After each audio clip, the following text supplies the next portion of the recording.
My name is Bridget Sinclair. I'm 38 years old. Last Thanksgiving, my younger sister slapped me across the face in front of 25 relatives. Hard enough to leave a red handprint. And my mother looked straight at me and said, "Say sorry or get out now." My father didn't defend me. He didn't even speak. He walked to the front door, opened it, and stood there holding it open like I was some stranger who had stayed too long. I walked out into the freezing November night without crying. Without yelling. Without saying goodbye. And by the next morning, my family woke up to a world they didn't recognize anymore. Honestly, so did I. But to understand how everything exploded, you need to go back to the Wednesday before Thanksgiving. That was the last time I ever pulled into my parents' driveway. The drive from Hartford to Ridgefield, Pennsylvania, takes about 3 hours. I arrived around 4 in the afternoon with my trunk full of catering trays. Turkey. Stuffing. Mashed potatoes. Desserts. The whole Thanksgiving dinner. I had paid for it all. Actually, I had been paying for Thanksgiving for 6 years. Nobody ever thanked me. Nobody ever even mentioned it. Vanessa's car was already there. Of course it was. When I walked through the side door, she was standing in the kitchen arranging a cheese board like she was on a cooking show. Mom stood beside her fixing napkin rings. "There she is," Mom said without looking at me. "Put the food on the counter." No hug. No, how was the drive? Nothing. Vanessa smiled at me and waved a cracker. "You're late." I said I'd be here at 4. It's 4:07. I started unloading trays. Then I heard Mom talking to Aunt Colleen in the living room. "Vanessa's been helping all day," she said proudly. "She handles everything for us." I looked around the kitchen. The new quartz countertops. The lights. The back door. I paid for all of it. Every single thing. But nobody ever said my name. I noticed an envelope sitting near the toaster. First Heritage Bank. The lender for my parents' second mortgage. The flap had already been opened. Something about it made my stomach tighten. I picked it up. "Don't touch that." Vanessa appeared behind me so fast it startled me. "That's Mom and Dad's mail." I set it down. But I didn't forget it. "You should know something about my grandmother, May. She raised me more than my parents did. When I was little, Dad worked double shifts at the factory, and Mom cleaned houses on weekends. Vanessa was still a baby. So every morning before school, I went to Grandma May's house. She taught me everything. How to balance a checkbook. How to shake someone's hand. How to know when kindness turns into being used. When I was 22, I sat beside her hospital bed while machines beeped softly around us. She squeezed my hand and whispered, "Keep this family together, Bertie. They don't know how." I promised her I would. And for 16 years, I tried. I co-signed the second mortgage on my parents' house. $127,000. I paid for Vanessa's nail salon deposit. $40,000. I sent my parents money every month for medical bills and insurance. Over $300,000 total. I never asked for praise. I never asked for anything. I thought money was holding the family together. What nobody knew was that my name was on the deed to the house. Legally. That detail was about to change my entire life. By evening, the house was packed. Relatives everywhere. Kids running downstairs. The smell of garlic and cinnamon filling the rooms. Dad sat in his recliner watching football. He nodded at me once. That was my welcome. Mom pulled Vanessa around the room proudly. "You know my Vanessa. Running her own business." Vanessa smiled and talked loudly about new products at the salon. I knew the salon was losing money. I had seen the paperwork. But nobody wanted the truth. A cousin asked me what I did for work. Before I could answer, Mom jumped in. "Oh, Bridget works some office job up north. Some office job. I was the director of business development for a major construction company. I managed million-dollar projects. But in this house, I was invisible. Only Aunt Ruthie really saw me. She sat quietly in the corner watching everything. Later, Vanessa grabbed my arm in the hallway. Her nails dug into my skin. "Don't mention the loan," she whispered. "What loan?" "The mortgage." I told Mom it was paid off. "It's not paid off." She leaned closer. "Smile and stay out of my way." Then she walked off. That night I lay awake on the pull-out couch in the den. The house creaked around me. Everyone else slept peacefully. I stared at the ceiling thinking about all the money I had poured into that house. And the worst part? Vanessa had told everyone the financial help came from family savings. A fake account that didn't exist. She erased me from the story completely. I rolled over and looked at the baseboards. New baseboards. I paid for those too. Somewhere in that house was an envelope Vanessa didn't want me to see. That alone told me something was wrong. Thanksgiving morning, I woke up before everyone else. Grandmama used to say, "The first person to make coffee owns the day." The kitchen was dark and cold. I started the coffee maker. That's when I saw the envelope again. Only this time it was in the recycling bin. Torn open. Half hidden under a cereal box. I shouldn't have looked. But I did. Inside, I saw bold black letters. Deed transfer notification. My heartbeat jumped. I quickly took a photo with my phone. Just the header. Then I shoved the envelope back. Footsteps sounded upstairs. I grabbed a potato peeler and started working just as Mom walked in. "You're up early," she said. Then she poured herself coffee from the pot I made. "No thank you." No smile. Just silence. As I peeled potatoes, my mind raced. If my name had been removed from the deed without my permission, that wasn't just unfair. That was fraud. And if Vanessa had borrowed money against the house using my equity, then my credit could be destroyed. Still, I stayed quiet. Because it was Thanksgiving. Because Grandmama's voice still lived in my head. One more day, I told myself. Just survive one more day. By dinner time, the house was bursting with people. 25 relatives crowded around folding tables. Dad sat at the head. Mom beside him. Vanessa right next to Dad, exactly where Mom wanted her. I sat near the kitchen door. Closest to the exit. Vanessa said grace. "Thank you, Lord, for this family. Thank you for Mom and Dad and everyone at this table." Everyone. A word that included me without actually meaning me. Under the table, Aunt Ruthie squeezed my hand. The meal went on. People laughed. Kids spilled juice. Football played in the background. But Vanessa kept glancing at me. Watching me. Making sure I stayed quiet. After dinner, everyone spread through the house. I was carrying plates when I heard Vanessa showing off a sapphire ring. "Mom gave it to me," she said proudly. I froze. I knew that ring. Grandmama's sapphire ring. She promised it to me before she died. I looked at Mom. "She's here every day," Mom said. "She deserves it." The room went silent. Nobody looked at me. Nobody defended me. Derek, Vanessa's husband, sat in the corner looking sick. I simply said, "Okay." Then I walked back into the kitchen. Because if I spoke honestly in that moment, the whole family would have exploded. 20 minutes later, Vanessa started telling childhood stories in the living room.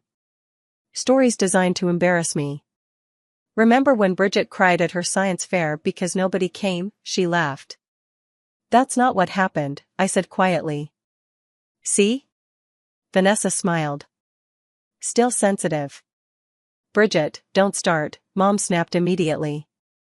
Dad muttered, "Enough, girls," while staring at the television. But everyone knew the warning was meant for me. Not Vanessa. Never Vanessa. Then she leaned forward sweetly and said, I just want us to be a family. Nobody else heard the threat hidden inside those words. But I did. I stood near the fireplace talking to Aunt Ruthie afterward. I just wanted water. That's all.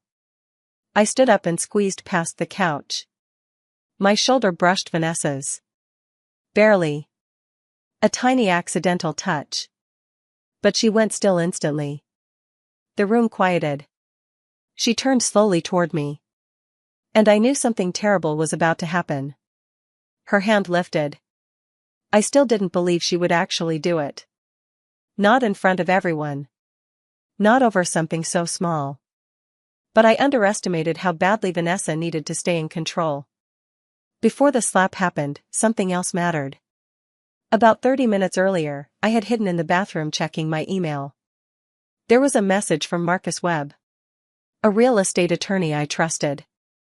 That morning I had emailed him the photo of the deed transfer header. His reply was short. Something doesn't look right. Call me Monday. Then another message. Do not sign anything. Marcus never overreacted. If he was worried, I needed to be worried too. When I stepped out of the bathroom, Derek stopped me in the hallway. He looked nervous. Pale. Exhausted. I told her not to do it, he whispered. Do what? Before he could answer, Vanessa yelled for him from the living room. He flinched. Actually flinched.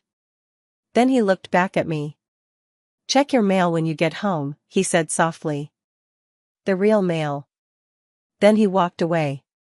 That warning stayed in my head as I stood beside the couch and watched Vanessa raise her hand. Then it happened. Crack. The sound sliced through the room. Her palm slammed across my face so hard my head snapped sideways. My ear rang. I tasted blood. Are you blind or just stupid? Vanessa screamed. The entire room froze. Uncle Ray stopped lifting his beer. A child dropped a crayon. Nobody moved. Nobody spoke.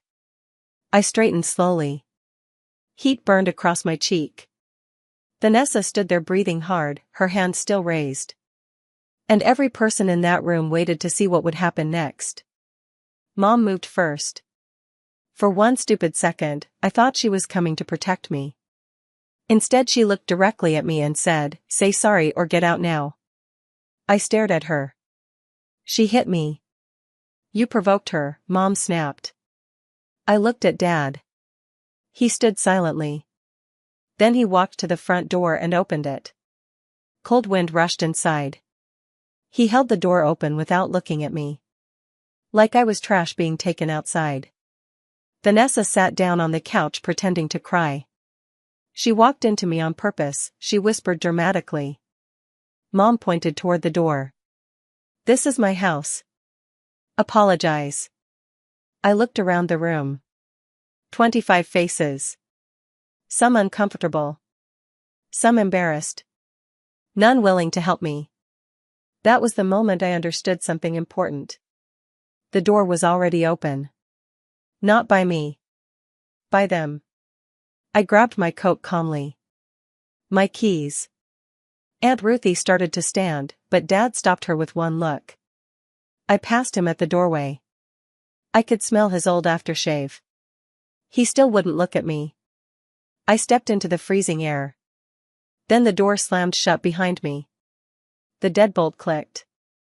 I walked to my car slowly. The gravel crunched beneath my shoes. I sat behind the wheel for several minutes staring at the glowing windows of the house. Then I drove away. 3 silent hours back to Hartford. No music. No tears. Just darkness and road lines sliding past. Around 11:14 p.m., I reached my apartment. That's when I remembered Derek's warning. Check your mail. Inside my mailbox was an envelope from the county recorder's office. I opened it under the parking lot light. And my entire world changed. 3 weeks earlier, a new deed had been filed for my parents' property. My name had been removed. Vanessa's name had been added. At the bottom sat 4 signatures. Mom, Dad, Vanessa, and me. Except the signature wasn't mine. Someone forged my name. My hand shook. I walked upstairs, opened my laptop, scanned every page, and emailed everything to Marcus. One sentence. They forged my signature. At exactly 8 the next morning, Marcus called. This is fraud, he said immediately. We file Monday. Monday morning I sat across from him in his office while he spread papers across his desk. 3 weeks ago, he explained, someone filed a new deed removing you from ownership and adding Vanessa. Then he slid another paper toward me. There's more. After the forged transfer, Vanessa opened an $85,000 home equity line of credit against the property. Using the equity I built. Using my years of payments. The money had gone into her failing salon. And into her personal debt. My stomach twisted. What are we looking at legally? I asked. Marcus removed his glasses. Forgery. Real estate fraud. Possibly identity crimes. Your sister committed a felony. The word felony echoed through the room. Marcus prepared legal letters immediately. One for Vanessa. One for my parents. One for the bank. Then I opened my banking app. For years, automatic payments had quietly flowed from my account. Mortgage payments. Medical support. Transfers to Vanessa's salon. I canceled every single one. 8 years of support ended in less than 5 minutes. Marcus watched quietly. You sure? They stole from me, I answered. He nodded. Then protect yourself. 5 days after Thanksgiving, Mom finally called. Something's wrong with the bank, she said nervously. The payment didn't go through. I canceled it. Silence. What do you mean canceled it? I stopped paying for a house I don't legally own anymore. Her voice rose sharply. This is your family.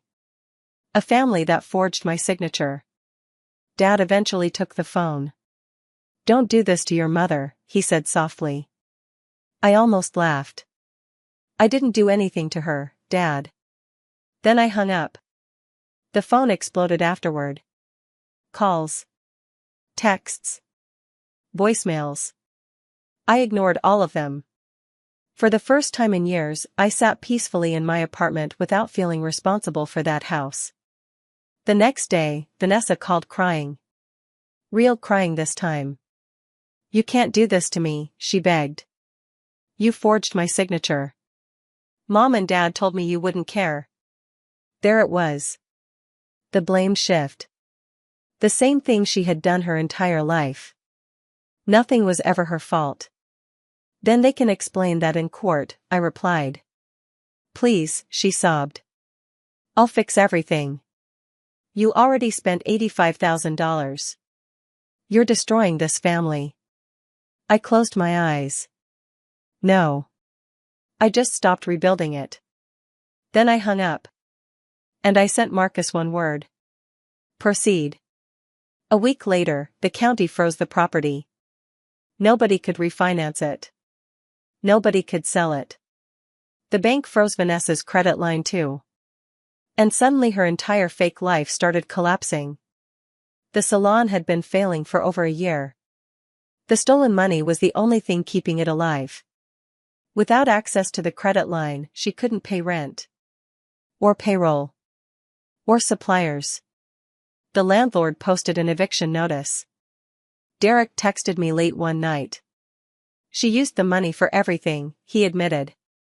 I told her not to forge the deed. He also admitted Vanessa threatened to accuse him of cheating if he spoke up. I read the message twice. Then I went to bed. Not happy. Not satisfied. Just tired. A few days later, Dad called. His voice sounded older somehow. Bertie, he whispered. He hadn't called me that in years. This has gone too far. She forged my signature, Dad. She made a mistake. You held the door open while she threw me out. Silence. Finally he asked, what do you want? The deed restored. The credit line closed. And Vanessa held responsible. She's your sister. She committed a felony against me. He sighed heavily. If you do this, your mother may never forgive you. I stared out my apartment window. She never forgave me for leaving home at 18. I think I'll survive. He hung up quietly. The deadline passed. Nobody fixed anything. So Marcus officially filed criminal charges. Forgery. Real estate fraud. The district attorney opened an investigation. Vanessa hired a lawyer. The salon shut down before Christmas. Derek moved out. Vanessa started posting emotional messages online about family betrayal. But she never mentioned the forged signature.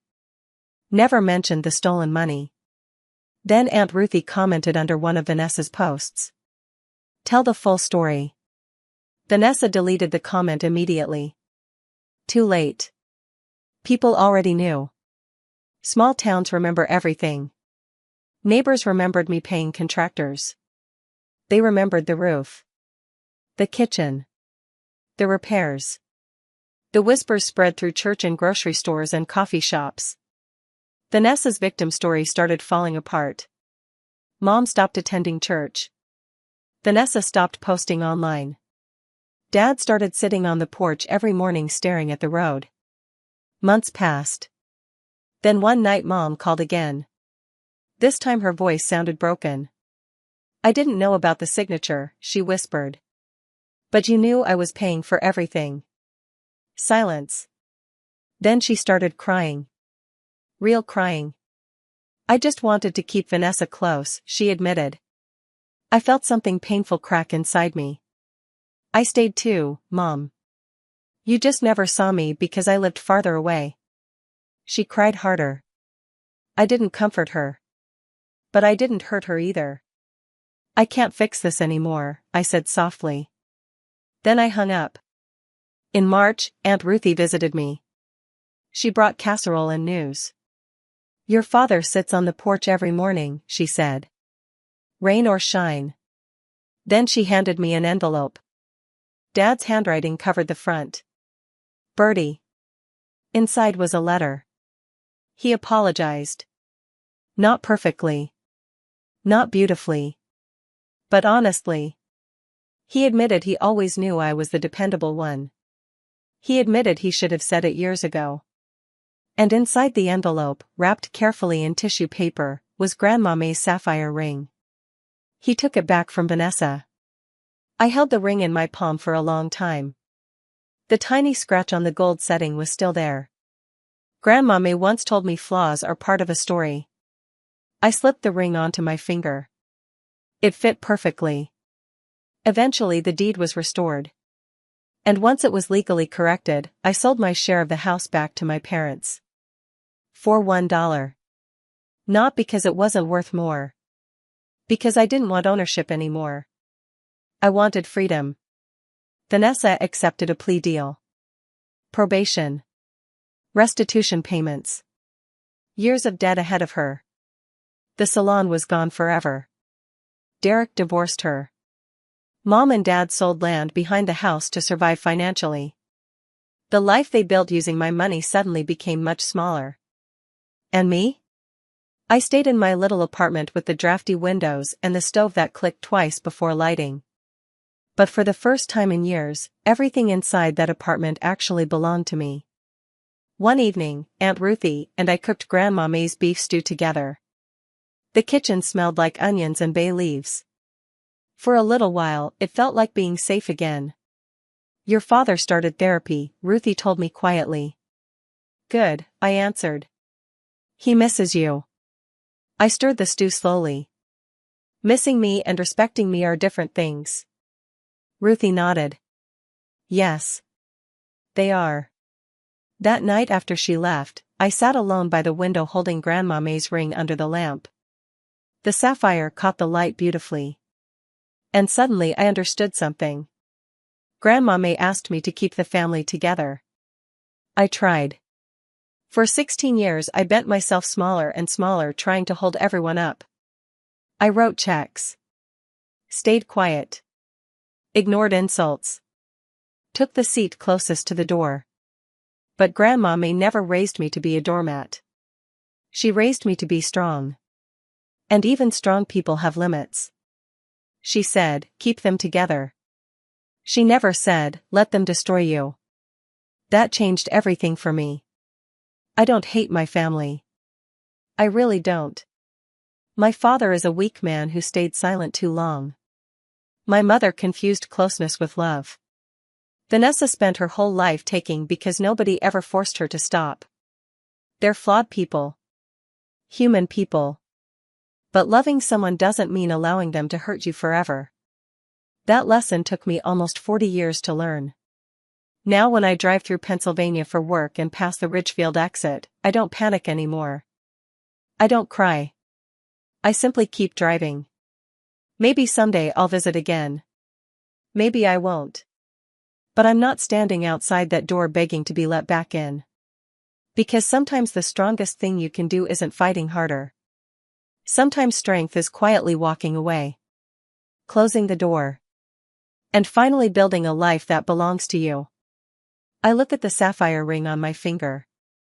The little flaw in the setting still shines beneath the light. Like a secret. Like a reminder.